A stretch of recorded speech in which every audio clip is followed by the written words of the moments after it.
Hey guys, and welcome back to Real Talk with Stef.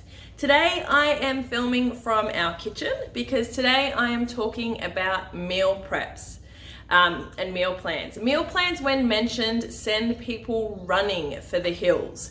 However, changing your eating habits and using a meal plan is just as important as exercise when it comes to a fat loss and weight loss goal.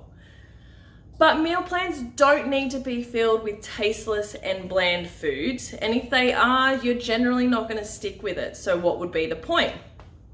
But a good thought out plan takes into consideration individuals' preferences, and here are a few points to consider when doing your own meal plan.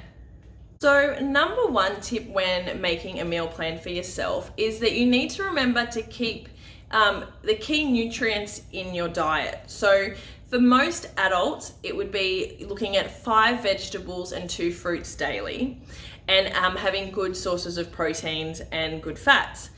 But in saying that, add variety. So don't stick with the same vegetables and the same fruits, and have different proteins, whether it be for lunch, and have a different protein for dinner, just to add that variety. It's always good to also look at what's in season, especially when you're doing fruit and vegetable shopping. That way the cheaper options are generally the stuff that is in season. So key nutrients are important to include into your daily meal plan. So number 2 is that it's best to cut out soft drinks and highly processed foods. And I know that sounds like a bit of a bummer when it comes to meal planning, but guys, soft drinks are just empty calories. So you're consuming your calories, your daily calories, but in drinks, so you're actually not getting full and getting the nutrients that you need. So it's really important that you try and steer clear of soft drinks, or just even limit them. Even if you limit them to maybe 1 a day, you'll actually notice a huge improvement in how you're feeling, but that weight loss goal is going to come a lot quicker. So this tip's not so much in regards to meal planning, in regards to what you're eating, but your meal should be spread out throughout the day. So rather than having one meal and then waiting so long till you have your other one, that's when you're going to get hungry and reach for things that you shouldn't really necessarily be eating, or that aren't on your meal plan. But if you space your meals out and have a good quantity of carbs, fats and proteins in each meal, you'll stay satisfied throughout the whole day and feel fuller for longer. The other thing is you want to remember is that you don't want to have eat all your calories before midday, because then you're not going to have much food to eat throughout the rest of the day. So spacing them out into individual meals is a really great way just to keep satisfied throughout the day, but sticking with your meal plan.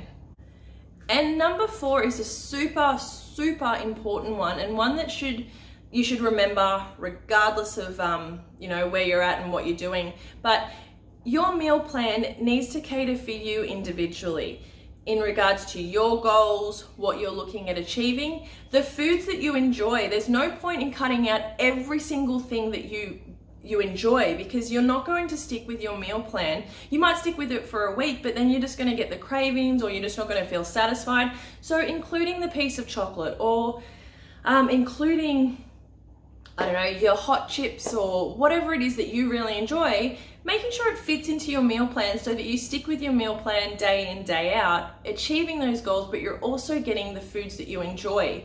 That's why you need to look at an individual meal plan, because nobody's the same. Nobody likes the same things. Some people like really savory type meals. Some people like really sweet meals. Some people like cereal for dessert. Like, I'm one of those people. But I make sure it all fits, and that's what I enjoy. So when you're doing a meal plan, or when you're sourcing out to get someone to do a meal plan for you, make sure they're not just getting something off the internet and they're just copying and pasting it and sending it to you. You want them to be asking you questions about what you enjoy. Do you need to have a coffee daily? How do you have your coffee? Do you need to have sugar? All those things. Yes, you are still allowed to have those things every day, but it's all about having, maybe not having 6 Cokes in the day and having 1. all those little things in regards to when you're doing a meal plan and making it individual to you, because you're the one that's eating it, you're the one that's preparing it, and you're the one that needs to stick with it. So there were the tips that I went through today in regards to meal plans.